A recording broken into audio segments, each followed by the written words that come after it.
Um, Many of you know me, but those who don't, my name is Clarissa De Leon. I'm the Women in Optics president here. And our special presentation today is going to be by Dr. Williams. And Kay approached Sock and Weo about kind of hosting him and having him for the day, so we were very honored and proud to do that. Dr. Williams is from Philadelphia, Pennsylvania, but currently works in Boston at Boston Electronics, working on helping customers figure out which products can fit their application needs. His background is nonlinear optics, and you got your Ph.D. in optics from Delaware State University in 2018, but has a master in material science, did his undergrad in physics, so just a lot of different really cool multidisciplinary work that he can apply to optics. But today he's going to be talking about his work in increasing representation of Black scientists in optics and the importance of that and the journey of that and all that entails. So with that, I'll let you get started. Thank you very much, and go ahead. All right. Thank you very much. Thank you. Can everybody hear me? Okay, I'm going to speak loud so everybody hear me. All right, thank you so much for allowing me to be here today. This is an honor for me to be here. This is my first time in Arizona, and I really enjoyed my time here today. And I really am thankful for allowing me to speak on this topic today, because it's been a near and dear topic to me. Not just because I am a Black man in physics, but I believe that this is a time and place in our history that this needs to be seen and heard. And so if you would just walk through this journey with me as I go through my own personal story and how it applies to everything that I have to speak today regarding the search for equity, advancing the need for more representation for Black scientists in optics and photonics. I'll give the introduction about who I am, which includes the road to the Ph.D. through exclusively historically Black colleges and universities, which entails of Morehouse College, Fisk University, and Delaware State University. And I also talk about my inclusion into the ambassador program for Optica, which was highly influenced by the article that was published in the summer of 2020 called In Search of Equity, and how that ties into the 2020 protests against systemic racism in our country, and show that all of the protests in solidarity to what happened to George Floyd sort of bled into the creation of the hashtags Shut Down STEM, Strive for Black Lives, and Shut Down Academia, and also hashtag Black in the Ivory. And also showing what Optica is doing as a result of that time, which includes the Amplify Black Voices in Optics campaign. And I'll conclude everything with some questions, and let's start today. So, first and foremost, I am from Philadelphia. Pretty much everybody who is familiar with Philadelphia knows about Fresh Prince and his song from West Philadelphia, Born and Raised on the Playground, where I spent most of my days. And now they have a new show called Bel Air that talks about that. But for me, I am from North Philadelphia, born and raised. And this picture is just a reflection about who I am. I'm very jovial, I'm very loving, but I love life. And one of my mantras is to love God and love people. It's just an overall expression about who I am as a person. And so I hope you can, share that, share those emotions with me. And so here in Philadelphia, I started my journey as a scientist at a museum in Philadelphia called the Franklin Institute Science Museum. It's one of the nation's most hands-on science museums, and there was a program there in the Franklin Institute called PACTS. PACTS. It stands for Partnerships for Achieving Careers in Technology and Science. And there I was able to be what is called an explainer and go throughout the museum floor doing all kinds of science demonstrations and really creating my love for science communication and outreach. And one of the main focuses, the main attractions of being at the Franklin Institute is the gigantic heart that you're able to walk through. Literally, you can walk through all 4 chambers of the heart and see how the blood flows. It is really, really amazing. It's been at the Institute for over 100 years. So this is one of the main things, one of the main attractions I would suggest you see if you ever want to visit Philadelphia in your own time. And so there, like I said, this is where I began my journey as a scientist. And so today, currently, I am in Boston, Massachusetts. Yes, Boston is where the cold is at. This is where the snow is. So you all are thankful that you're here in sunny Tucson, away from all the cold and snow. And so I work for Boston Electronics, which is an electro-optics distribution company that enables our customers to develop and manufacture superior products that help them perform cutting-edge research by providing them with a broad range of application supports and electro-optic solutions. So here are all of our partners that we partner with regarding electro-optics. We primarily support our customers in the U.S. and Canada. However, we also select international customers that correlate with our partners, especially at places that do not have a lot of distribution in that company. And our partners are primarily international companies that depend on us to help build the U.S. market for them. And so this has enabled me to be with people who have been in the industry in optics and photonics all together as a collectively. My colleagues collectively has been in optics and photonics for over 100 years, amongst themselves. So this is just also an opportunity for me to grow as an optics professional. Truth be told, this is a non-conventional method of starting a career, but I thought it was good for me because I'm just a people person and I love that human interaction with people. So I just love doing what I do, and I hope to continue with that as I continue on as a physics professional. So let's go back in time. So the first stop in my road is where I went to college, and that is at Morehouse College in Atlanta, Georgia. If you're unfamiliar with Morehouse College, it is the nation's only university or college for African American males. And particularly, there are famous people who have graduated from Morehouse College, namely Dr. Martin Luther King Jr., Spike Lee, and Samuel L. Jackson, if you're unfamiliar with that. And speaking of Samuel L. Jackson, I'm going to see a line of his from the Avengers. There was an idea. Or in case of Morehouse, there was an ideal. And that ideal was called the Morehouse Man. The Morehouse Man, it was the epitome of excellence in all facets of life. It includes academics and professional aspirations, family devotion, community service, and leadership. It was the embodiment of integrity, honesty, respect, resourcefulness, poise, and self-discipline. And all the students were transformed by these standards. And here at Morehouse College, I first experienced my first images of scientists and engineers that looked like me, and that also could embrace black culture and do quality science at the same time. And so this is a picture of the campus, particularly Graves Hall. That's one of our residential halls. And in front of Graves Hall is the grave and the statue of one of the greatest presidents of Morehouse College, Dr. Benjamin Elijah Mays.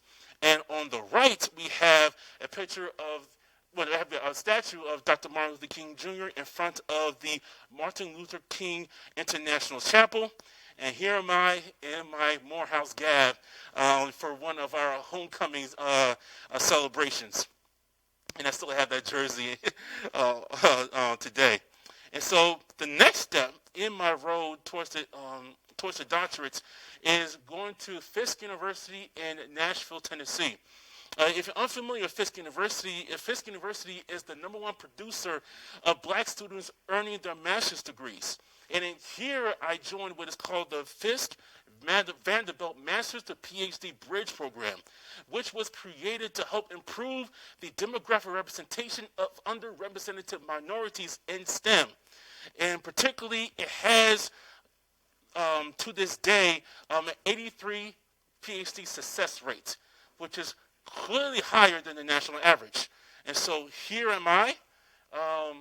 Let's make that distinct. There I am. So it was here that I was able to witness genuine people in science that cared about myself, not just about my academics, but for everything holistically about me as well. They were able to care about your well-being, and they really helped me a lot to grow and mature as an adult. And also, I was able to participate in some of their in some of their brochures, and there I am, smack dab with my Morehouse suit. And so, last and finally, I went to Delaware State University in Dover, Delaware, and I'm sure nobody here knows where Dover, Delaware is. Well, just to be honest, Delaware State University is the only HBCU that offers a PhD in optics, and it's the only HBCU that has a state-of-the-art optics facility called OSCR, which is the Optical Science Center for Applied Research. And there, I did my PhD with the dissertation, the investigations of the linear, nonlinear, and fluorescent optical properties of nanodiamonds for photonic applications. And just an overview of my dissertation, it was just a systemic study of the characterization of fluorescent and non-fluorescent nanodiamonds using different concentrations and average sizes using different characterization techniques. And it was just all just to develop a deeper understanding of how to properly engineer nanodiamonds for the enhancement of their optical applications. And particularly characterization is essential, especially when you try to engineer diamond for that usage. And it was a 4-tier project. The first one was the absorbance and Raman spectroscopy project, which was pretty much being straightforward. But the second one was particularly looking at the absorption due to heating of the sample. Because with absorbance, it includes both absorption and scattering. So this is just a way for us to determine absorption separate of scattering using photothermal lensing, photothermal spectroscopy. And the third one was doing self-phase modulation, looking at the linear and the nonlinear refractive index and nonlinear absorption of nanodiamonds using a Z-scan technique. And the fourth was looking at the fluorescence spectroscopy and the lifetime decay measurement. You would say we used an inverted microscope, single photon detectors, and TCS-PC modules.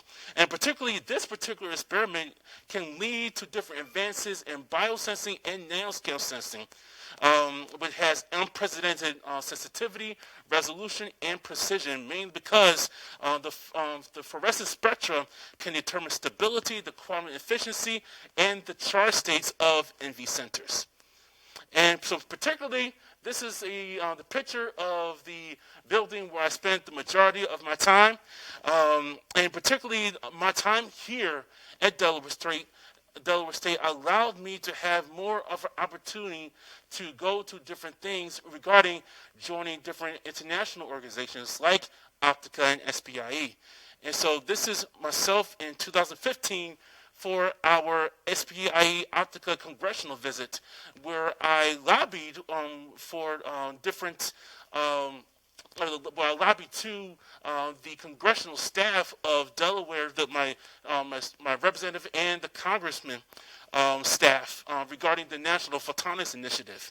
And also, being at Delaware State allowed me to do internships, and this was at NASA, where I had won the Award of Excellence for that year. And so, being at Delaware State just opened a lot of doors for me, which includes me being here talking to you all right now. And so, I just want to get something clear to everybody.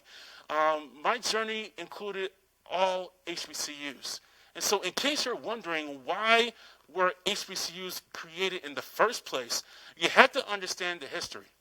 Because prior to the Civil War, prior to the Civil Rights Movement actually, black people were considered intellectually inferior, socially and morally depraved. And because of the state and local laws being enforced at that time, a lot of black people were systematically and legally denied entry to white colleges and universities.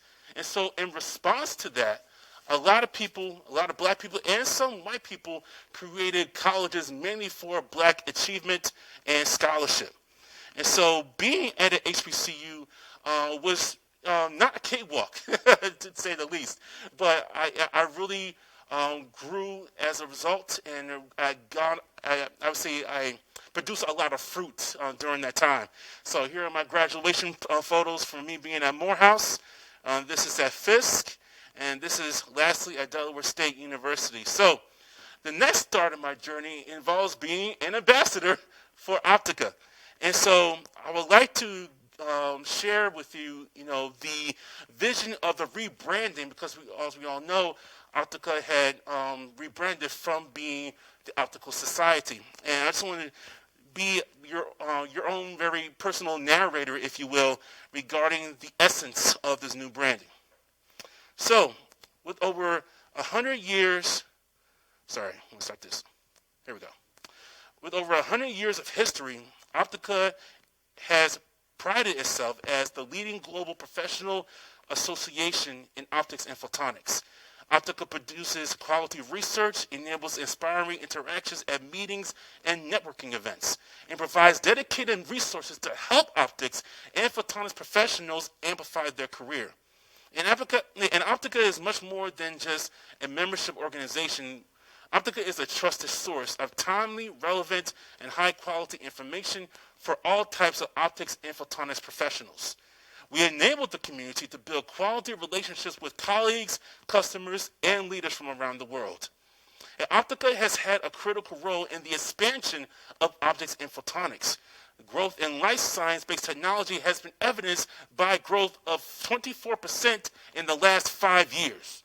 So we are now part of a $500 billion global industry. As our field has grown, so too has the society. Over 400 student chapters are present in more than 60 countries. The progress has been remarkable, and today we engage with more than 400,000 people across 93% across the globe. And so the goals of Optica now as the leading forum for life science and technology are as follows. Number one, upholding excellence wherever it is found in the world. Number two, empowering discovery and innovation by including talented, driven, dedicated, hardworking people into our community from across the world to work on the discoveries of tomorrow.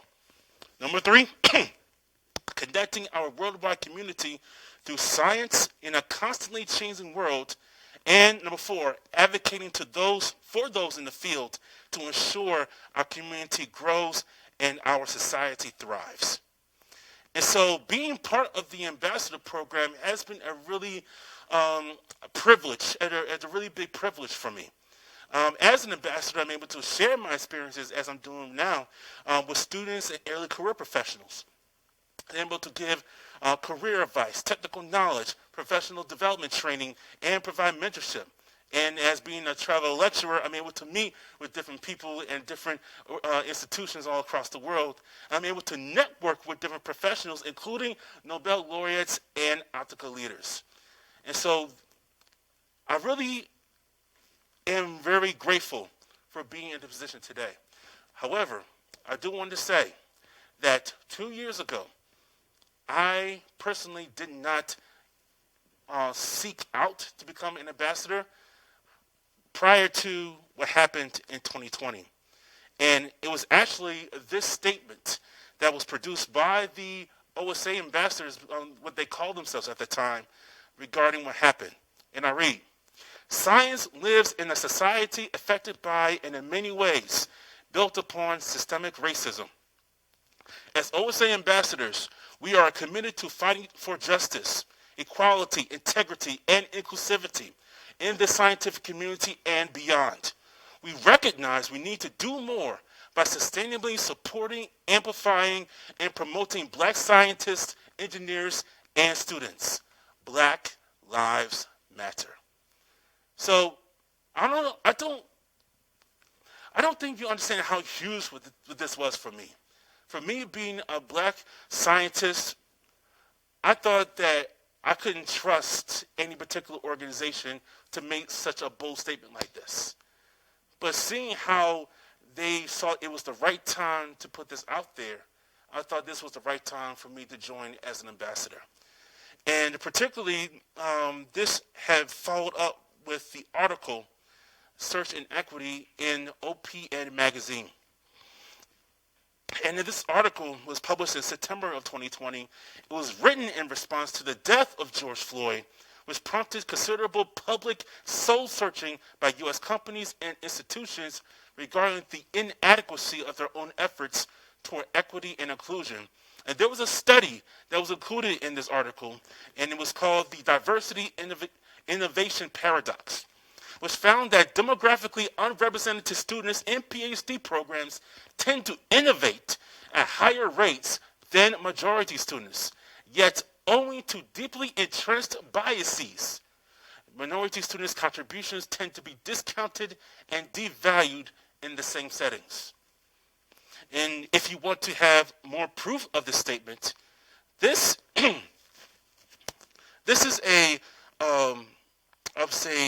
journal entry that describes how gender and race stereotypes impacted the advancement of scholars in STEM. And I read, biology and physics professors from 8 large public U.S. research universities were asked to read one of 8 CVs depicting a hypothetical doctoral graduate applying for a postdoc position in their field, and they will rate them for competence, hireability, and likability. The candidate's name on the CV was used to manipulate race, whether it be black or Asian, Latinx or white, and gender, with all other aspects of the CV being made constant. So, again, only the person's name to manipulate race and the person's gender were manipulated. The physics faculty rated Asian and white candidates as more competent and hireable than the black and Latinx candidates. And also an interaction between candidate gender and race emerged for those in physics, where black women and Latinx women and men candidates were rated the lowest in hireability compared to all others. So seeing how this is published and made fact, we have to acknowledge that science has a racism problem. And this is from the Cell editorial team. And they said that they were 13 scientists, not one of us is black. Underrepresentation of black scientists goes beyond our team to our authors, reviewers, and advisory board. And we are not alone. In the last paragraph, it says that we are part of the problem, as are all of us who do not press for change on a daily basis. It should not have taken the recent deaths of George Floyd, Breonna Taylor, and Ahmaud Arbery for us to speak and to act.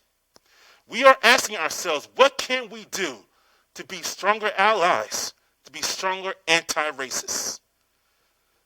So the murders of these 3 people within a 3 or 4 month time frame, this incited an undeniable uprising against systemic racism, police brutality, and anti-black discrimination, the largest racial protest ever recorded in the United States.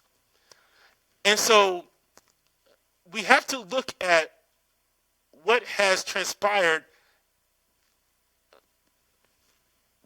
in this past 2 years versus what had transpired in the last 60 years.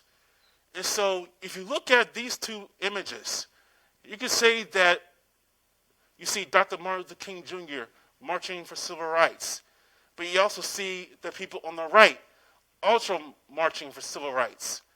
You can say that there is some progress from the picture on the left versus the picture on the right, but the thing about it is that they are still marching for the exact same thing. And I want everybody to understand that this is not just something that happens locally. The pain that spread all over the world was evidence in these pictures here. How the protests you saw every day, the rage, the mayhem, in the form of rioting and looting, and the tears from black men and women all over the world, none of this explosive behavior didn't just spontaneously occur. They were the result of a racist system of ethnic hatred against dark people of color that has figuratively had their knee on our necks for far too long. And the anger also that you see is that in the past you have so many policemen being acquitted for their murders by white jury members in a broken judicial system who also had racist presuppositions against black people. So again, this is not just something that happened locally within the United States. Just seeing how there was a protest in all 50 states in the United States, that was mind-blowing for me.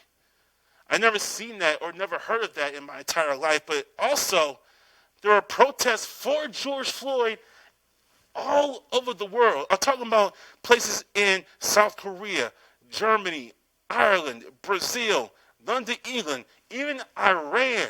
I'm talking about people that do not necessarily have a lot of black people in their communities. They felt the pain as their own.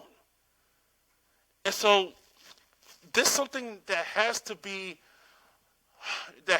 shown to people, that this is not just something that happens to black people. It is a common pain that everybody feels. But I also want to emphasize that this is just not for people of color that are uneducated in the streets. This right here is Dr. Lawrence Crosby. In 2015, he was a Ph.D. student in engineering at Northwestern, but he was racially profiled by a white woman because she thought he was burglarizing someone else's car, when actually the car was his own car. He was tackled by police with his hands raised. And he was beaten and falsely accused, and then falsely arrested, and ultimately charged for disobeying a police officer and resisting arrest. And so I'm just thankful that the judge acquitted him. And later he filed a lawsuit against the police force, and they settled for $1.25 million. So this is just something that is not only for any black person out in the streets. It can happen to anybody, which is a shame and needs to be changed in our society. And you can see how the lifetime risk of being killed by the police in the United States, the data sets for African Americans it saturates its entire graph. And you can see how things like this can also affect quality of life in science.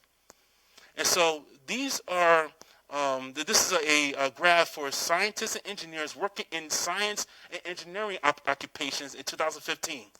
You see that white men comprise nearly 50% of the demographics. But you see that black men and black women only hold 3% and 2%. If we follow along, this graph right here shows the number of U.S. undergraduate degrees in physics.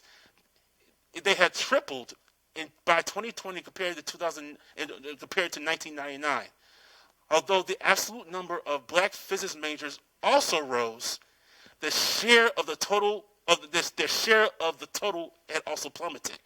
So you see that it did have a slow number increase of the number of black bachelor's degrees, but the percent decreased over a period of time.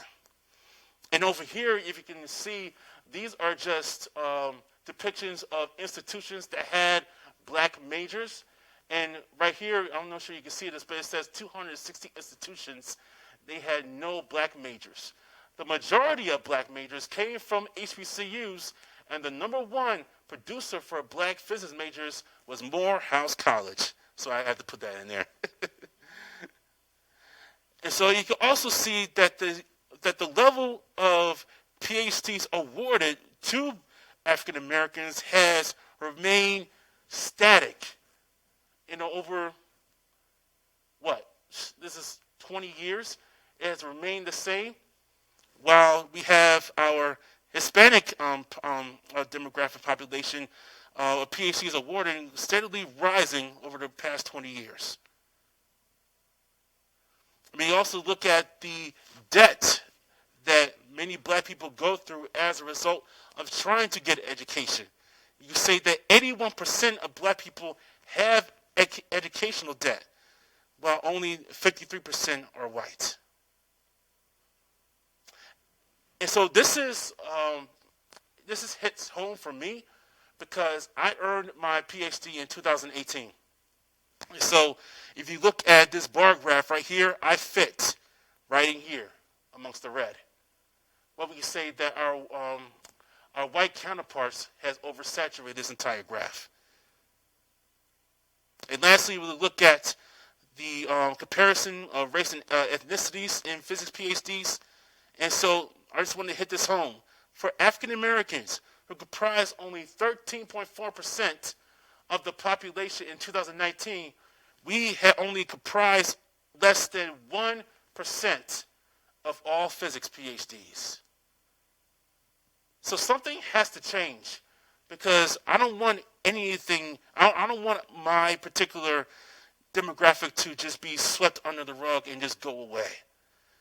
And just the fact that I'm part of, like, for me, this is me. I earned my doctorate in 2018. I'm one of 9 people. 9 people in a 2-year average. It's just a shame. So enough with the data. So what kind of things can explain all of this to us? Well, number one, we have to understand there's hardly any support systems for black academics and black students. They feel that a lot of the resources are just not there for them. And they feel that they're not being supported both academically and personally. Because you don't know what kind of things your fellow black colleagues are going through on an everyday basis. And it produces a sense of not belonging. You feel that we don't belong here, and we are just, trying to figure things out, but we don't know if we're actually welcome or we even desire to be here. We can also look at the amount of systemic poverty in the U.S. inner cities, which can be a factor regarding the lack of education and preparation in black students taking algebra and calculus at a young age, not just in high school, but in middle school as well. Physics can also be seen as an elitist field, only for the racial majority due to implicit bias, which it can produce imposter syndrome. As I described before, you feel that I am not worthy to be at this position because someone else thinks that they deserve my position, or they feel that they could do it better than I can. Even though I have the same accolades as they do, they just automatically think, I don't belong here. I don't deserve this. I don't need to be here.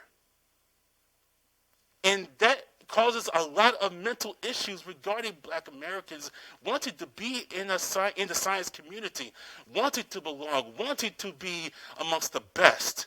But when people say that they don't think I belong here based on what they think I should be, that affects a lot of people, and a lot of people get bullied out of the PhD programs. And you don't necessarily see this, but I'm going to show you what happens. So there's a lack of, and when there's a lack of access to opportunities due to systems purposely excluding black academics, here's a pivotal example. So if you're unfamiliar with Nicole Hannah-Jones, so Nicole Hannah-Jones is a Pulitzer Prize winning reporter for the New York Times. And she founded this 1619 Project, which was a groundbreaking work on the bitter legacy of slavery. And she was a professor at the University of North Carolina, and they denied her tenure, which she had rightfully earned. Over 20 years of investigative journalism, they denied her tenure because of her work about slavery. And the only reason they offered it back to her was because of all the protests by the students. and all the news awareness that happens at the same time. And so what happened? She took her work to Howard University, which is another historically black college in Washington, D.C., because she knew her work will be celebrated and wanted. And the students really wanted her to be there.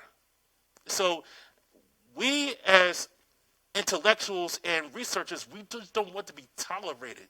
We want to know if you really care of us being there and actually moving things forward for the benefit of our scientific community.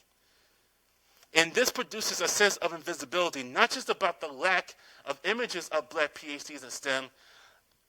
For black academics, for black faculty, we feel that you don't see us, that we're invisible to you, because or we think that you don't see our pain because you choose to ignore it. But let's look at that. The emotional, mental, and psychological microaggressions from our peers and our professors. And this has been said to me. Why do you care what happens out there? As if I am supposed to be above the general populace because I'm a physicist. Why do you care what happens out there? You are a researcher. And this was during the time when Freddie Gray was murdered by the police in Baltimore. I don't want that to be on my life. I want to care about people. I want to help people. I don't care if they have a PhD or not. I'm going to be a person that helps people. And you're telling me that I should just focus on the science? That should not be the case. Or I get this all the time. I'm not racist. I don't see color. I'm colorblind. That means you choose to not acknowledge the harassment, the pain, and the strain that I go through being a black man in America. I don't want people to say that to me. Just to say, that you're for me because you don't see color. No, I want you to see my black skin because I want you to know how rich it is. I want you to know how powerful it is. And I choose to be this color because that's what I was born into. And I choose to be that way. Or you say this one thing, you are very articulate for a black man, or you speak so eloquently for a black man. That means that you have initially had low expectations of how well I can speak, about how I'm able to be professional and to be articulate and to show how well I'm educated. You may think that you're paying me a compliment, but it sounds like you were surprised that I could speak this well. I really want people to understand that sometimes words hurt and they do matter. And so I hope you remember in 2020 there was a day where there was a campaign for everybody to shut down STEM. In the wake of the recent murders of black people in the United States, it's clear that white and other non-black people have to step up and do the work and eradicate anti-black racism. And this was promoted by Dr. Brian Nord. He's a physicist at Fermilab. And he said this quote, "Racism in science is enmeshed with the larger scheme of white supremacy in society. We need to rethink what scientific contributions and collaborations should look like. Black people need to have a seat at the table." And so, also, if you think that all of this is just hearsay or critical race theory, I want you to see the substantiation to those claims. This is Black in the Ivory. This was launched in 2020 by Sharday Davis. She's an assistant professor at University of Connecticut, and Joy Melody Woods, also a PhD student at the University of Texas in Austin. And I'm going to read several of these tweets that talks about their stories in being black in the Ivory. A former senior professor asked me to stay after a faculty meeting. When others left, he said he had seen a documentary about black women sewing on other people's hair, and he yanked mine and said, "Is this real?" Campus police will follow black male grad students around campus. When they graduated to physically accosting us, we complained. The dean of the medical school said that maybe we should wear ties so that they know we were students and not custodial staff. Being black in academia is constantly seeing people who excluded you promoting themselves as leaders in inclusion and diversity. It's watching people use the success you've achieved in spite of them as evidence that they support black people. Feeling dread every time you have to ask a professor to re-explain something out of fear of being looked at like you're dumb or being met with, well, maybe this isn't the right field for you, while your peers receive enthusiastic responses for asking the same questions. Being black in the Ivory is being told by a senior white woman professor, of course NSF will fund your career award, you are a black woman. In one fell swoop, invalidating my hard work, expertise, the position in the academy, and the recognition that I earned. Being invited to give a talk at a financial cost to the host department, only to be mistaken for a Ph.D. student coming for an interview.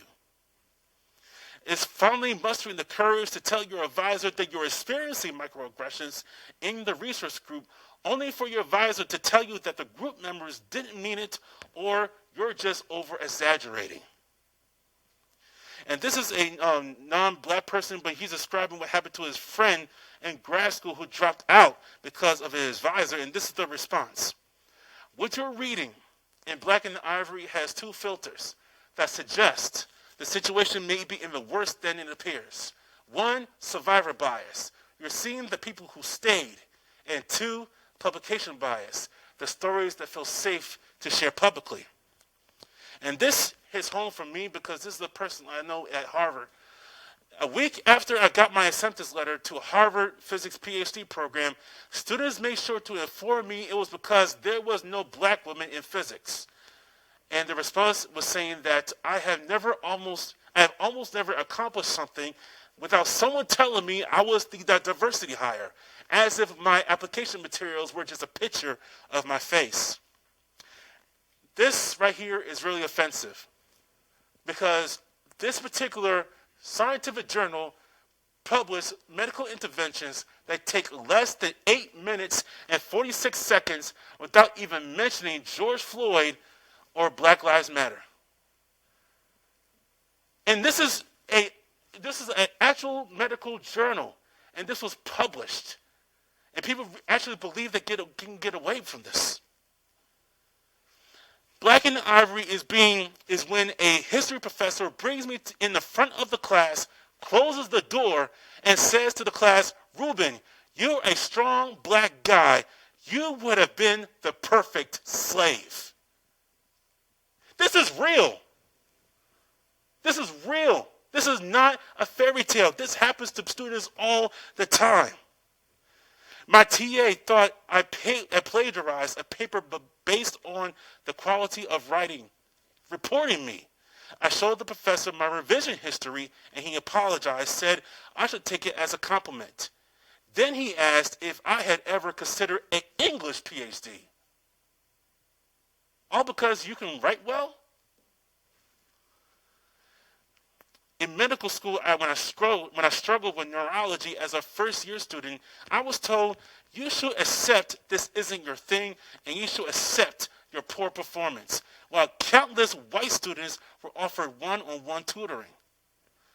When I told my medical school appointing advisor that I was in my second term of being our medical school's class president, he said, it's so hard being a white male in medicine now that they're giving away our leadership spots to people like you.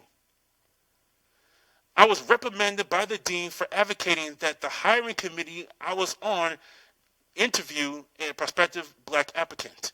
The dean said it was because I was engaging in behavior inconsistent with community norms, and I replied, ain't I part of the community? And this is for everybody here. If you're white and you're incredibly uncomfortable with reading, seeing, and hearing our stories of racism and anti-blackness, imagine feeling that every day of your life. Y'all don't even know the half of it. Don't turn away and forget. Sit with it and do better. This is a famous person on Twitter, Dr. Raven, the science baby. She's describing how someone blocked her from getting her mail in the faculty mailroom, all because they said, well, you don't like you work here. And she was wearing a suit. And there's another thing that happened. Someone gave her a mop and a broom, telling her she had come so early to clean the floors. And she had on a suit. No custodial staff comes to work in a suit. And she responds, why didn't I say anything? When we experience systematic mistreatment and oppression for our entire lives, for generations, these events occur and we internalize the trauma. Fighting back and using your voice is a learned process for some. Many still haven't found their voice. Now, this is another person from Harvard University, but I'm going to skip this because I'm going to go to my friend. This is my friend. Her name is Bianca Jones Marlin. She's a neuroscientist at Columbia University in New York City. And I want you all to hear her words about how she's able to reach out to black academics regarding her own experiences.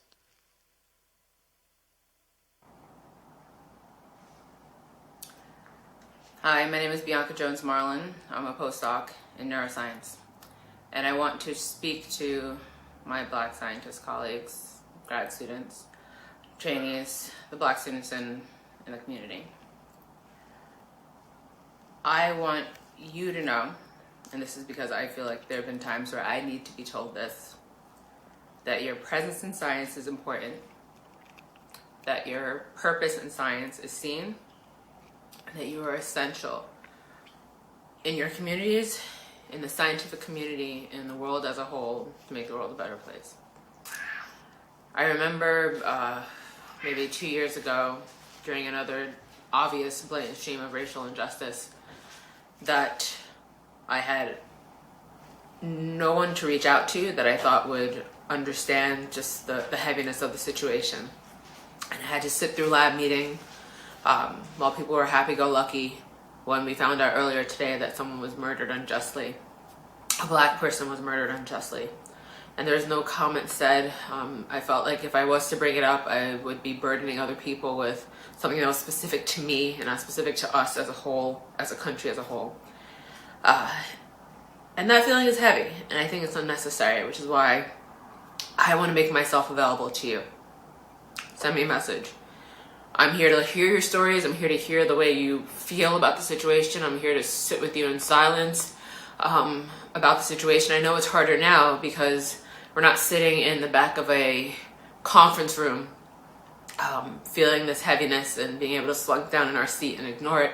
We're feeling it on Zoom when people are looking at our face and we're looking at theirs and talking about the easiness of their day when we have this extra burden, this transgenerational burden on us. So I'm here to hear your stories because I get it. Because I know that your stories aren't a paranoia. Because I've been there. So your stories of being locked out of your faculty housing because someone decides you don't live there, and so they close the door in your face until security comes. I know because I've been there. When people decide to videotape you for no reason and call you aggressive because of something someone said behind you or something that has nothing to do with you, and they think that they can put that on you. It's not being paranoid. I know because I've been there. When people directly attack you or question your presence because of the fact that you're black and for no other reason, and not looking at your resume and not looking at other reasons why you are there in science to do excellent work, but making an assumption based on your appearance. It's not a paranoia. I get it because I've been there. And so I want to make myself available to you, to be there for you. And to those who are well above and beyond where I am in science as a postdoc, I would love to hear from you too, because I think it is essential to have that community right now, to know that, that we're important, that we matter. And so I want you all to see her tears, listen to her words, and again, if this is making you very uncomfortable, please embrace that, because I had to live uncomfortable my entire life. not knowing if I was going to be respected as a black scientist, not knowing if I was going to go to a conference, if someone was going to call the police on me, because if they never saw a 6'3" black man do physics or have a Ph.D. in optics. And so this graphic is essentially what she's experiencing. The people telling her it's the same distance. This is the land of opportunity. Everybody has equal access. But they completely ignore what black women go through on a constant basis. And so if I want to just bring it back to full circle to Nicole Hannah-Jones, she says this is the psychological bomb of the racial caste system in America. If you're black, it couldn't overcome every obstacle to pull yourself up. It's because you're lazy and did not want to work hard. If you're black and you managed to be successful, it's because of affirmative action and you didn't earn it. But there is hope. I want to leave you with that. There is hope. You know why? Because organizations like Optica, in this case, they were still under OSA, but them to bring back a full statement. They said that we will work to confront the marginalization and inequitable treatment of all who suffer as a result of unjust and racist policies. And so a lot of the things that they're doing now includes developing the Diversity, Equity, and Inclusion Rapid Action Committee.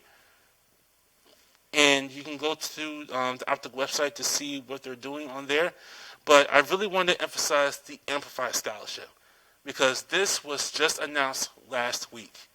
They have their inaugural class of 15 black scientists from around the world as their first ever Amplify Scholars. These are scientists that will have the full support of Optica moving forward, not just the scholarship, but the mentorship that they need in order to succeed.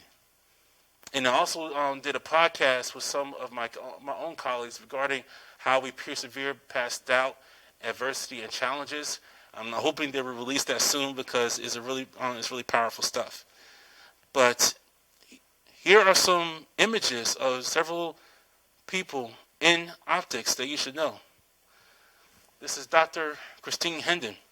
She's an associate professor at Columbia.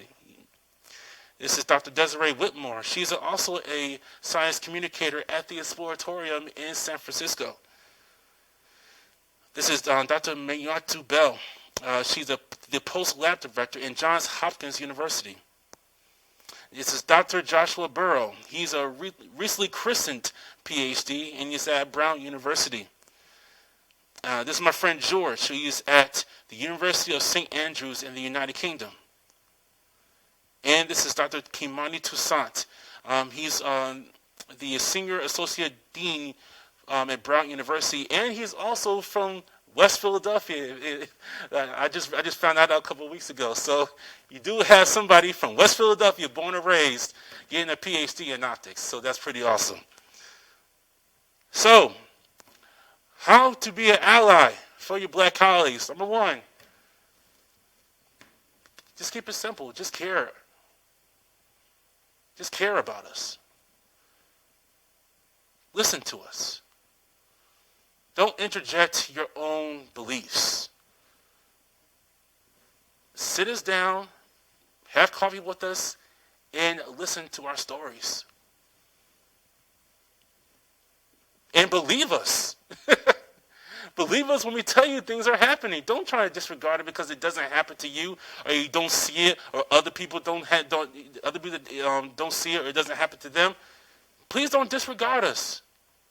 How can change happen if you just ignore it and you just put it aside as if we're just always complaining? We're always, whine, blah, blah, blah.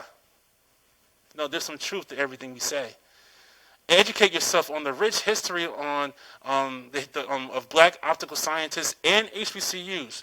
And my next project is developing, you could say it's a book or a project about the hidden figures of optics and photonics. We recently had Black History Month. I'm sure you had the Black History posters out there regarding people that you haven't heard before.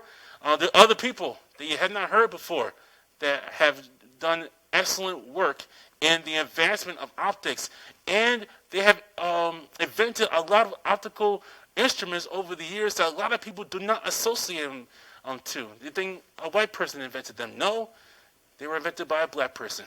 GPS, a black woman invented that. Acknowledge your own biases and work earnestly to correct them. Fund, support, and cite our work. Nominate qualified black scientists for high positions with equal pay. We want to be your equal. It's not too hard to ask. Also stand up for us. Speak up and advocate for us. Go to bat for us, both publicly and privately. And also, I know my example is another situation, but just don't invite black scientists to speak about DEI. Invite them to give talks about the research as you would for a respected colleague. And when you see someone do something wrong to another person, do not stay silent. Do something about it. And actually, may I provide an addendum? Go beyond being an ally. Be a co-conspirator. The difference is, so imagine, allies are the people who support the runners in the Olympics. They have their signs, they're cheering. They want them to win. And it's good that you're there, but you're not running the race. A co-conspirator links arms with us in the marathon, suffers with us. You're sweating, you're in pain, you're in agony because it hurts, but you share the sweet victories when we cross the finish line. We all are in this together. Don't think that you're just on the sidelines and you give a tweet out supporting your black colleagues. No, we want you there with us when we are protesting against racial injustice, even in an institution. Truth be told, we need to have wisdom and discernment in regarding doing that. But once it's done cordially, if you link with us, it's going to be powerful. So I hope you take to heed to that. And regarding bringing awareness to other opportunities, this is something that I'm a part of right now. I'm part of an executive board for what is called Pair Up, Partnering to Advance Imaging Research for Underrepresented Minority Students program. And this is a brand new model that is supported by the American Society of Cell Biology to implement a new inclusivity model to develop more diverse scientific workforce.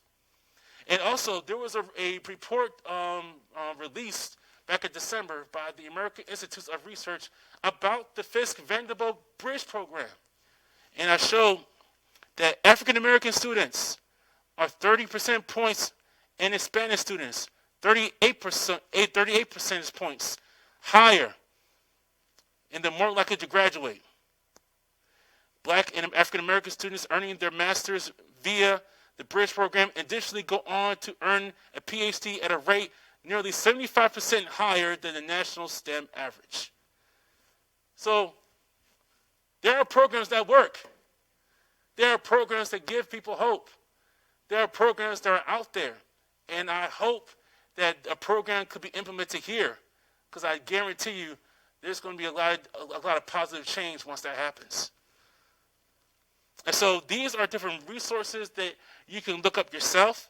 I can send you all these links afterwards, and there are some references down there as well. But I'm going to leave you with this final thing.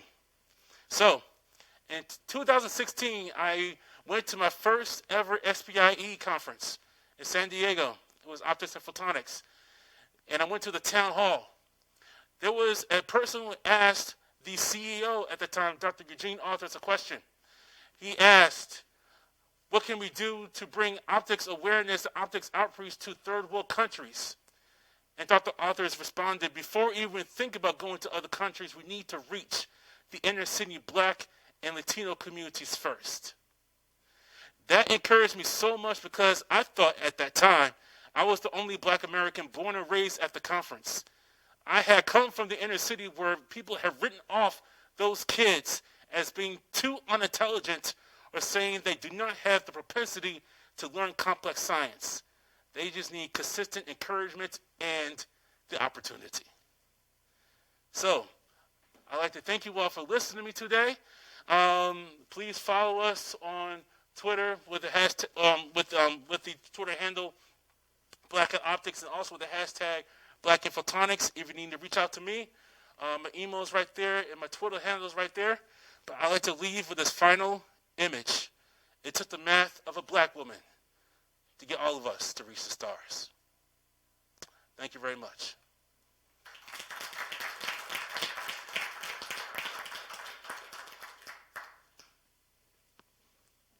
Hope that you guys can all take what you learned today and heard today and start conversations with your colleagues that are not here, that did not make the effort or could not come to this colloquium.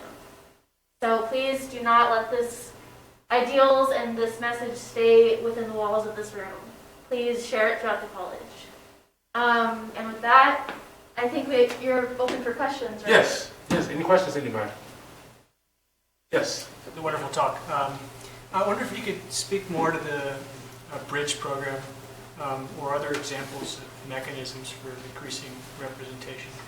Yes, so the bridge program, I was there from 2009 to 2011, and quite honestly, it was not just regarding physics, it was also biology and chemistry, but they were really what's the right word for it?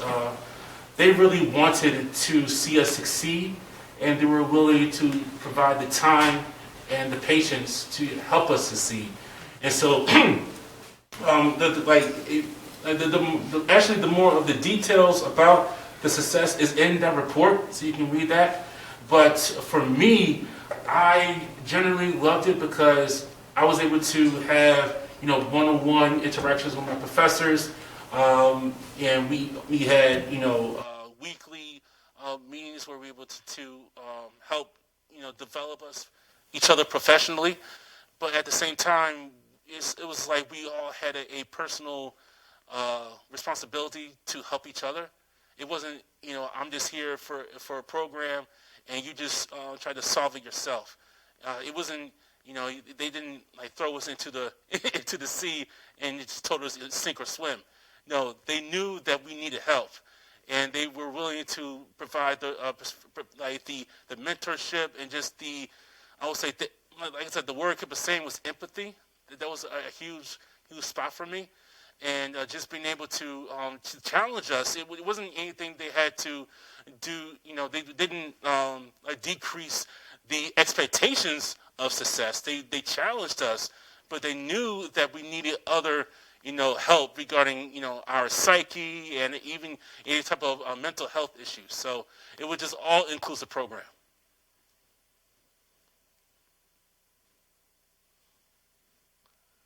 Yes.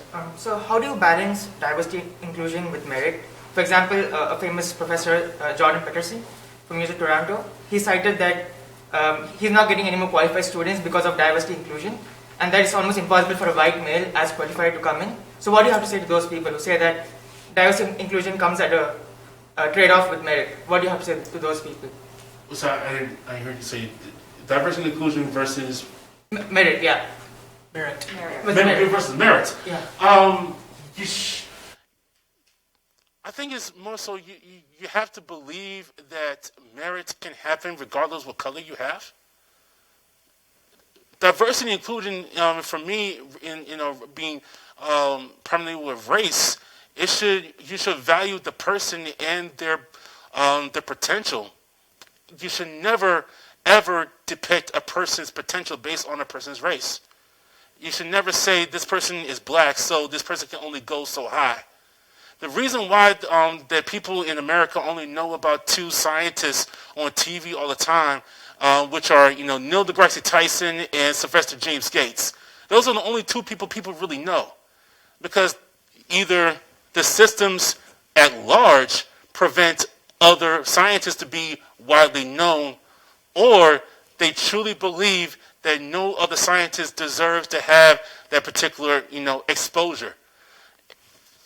It's all about a person's presuppositions, what they truly believe. And I definitely do not believe that a person, who values diversity should, decrease in value and merit. Honestly, it's because we value merit. We hold people that are racially diverse accountable, but we know that there's different people that need more help. So it's kind of like saying that my 5 fingers, out of my 5 fingers, my pinky is damaged. I value all of my 5 fingers, but I give more care to my pinky because it's damaged. It needs more help. It needs more care. I value everything the same, but as a good person that would be a good steward over my appendages, I have to care for this more. It shouldn't that this person shouldn't say, well, how come you don't care for me like the same that you do this other person? I'm like, I do, but this person is sick, and a good doctor helps people that are sick.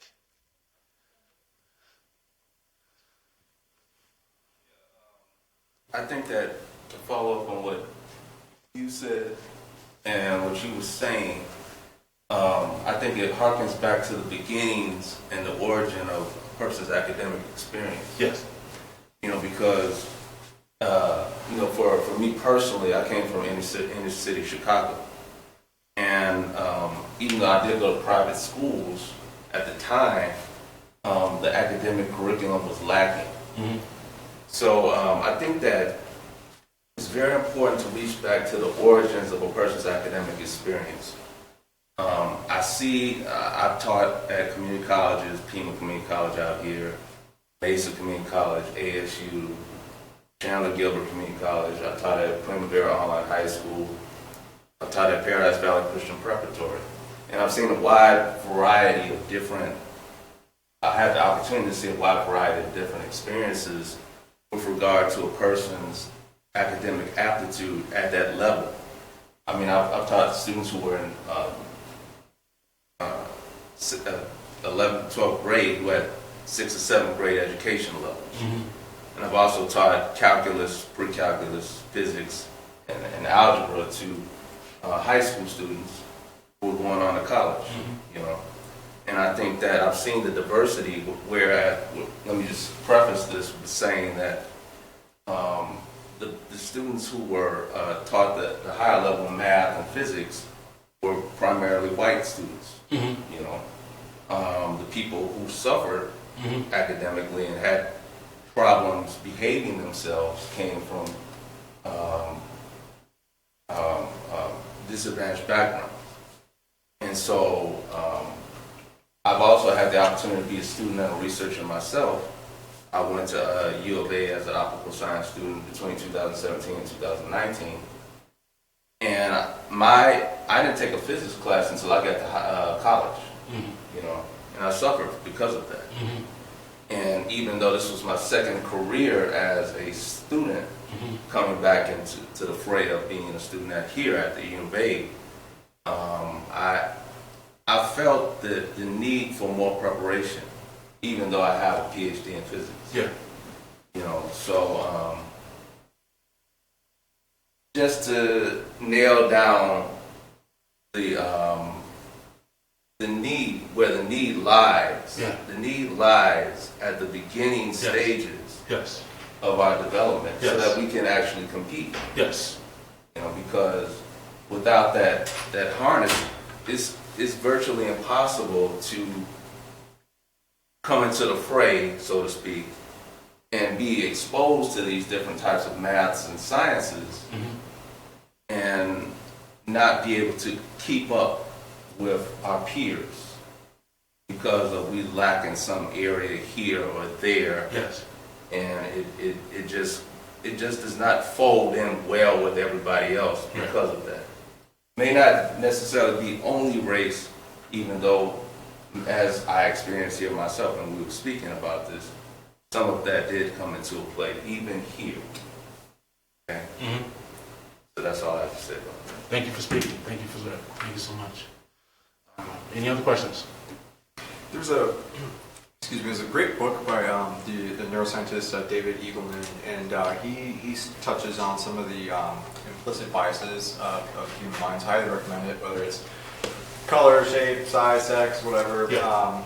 And I think it would be interesting to see as some of these artificial intelligence models develop more, what they're, based off the data they're fed, Yes. whether it's internet or whatever, what their implicit biases are, and to use that to proactively go and erase those biases from institutions. There's already study to say there is implicit bias in AI right now, especially regarding with facial recognition, especially with regards with police using that, because there have been published, articles of saying that people have been arrested, falsely accused of committing a crime, because all of a sudden the AI picked them out of a crowd.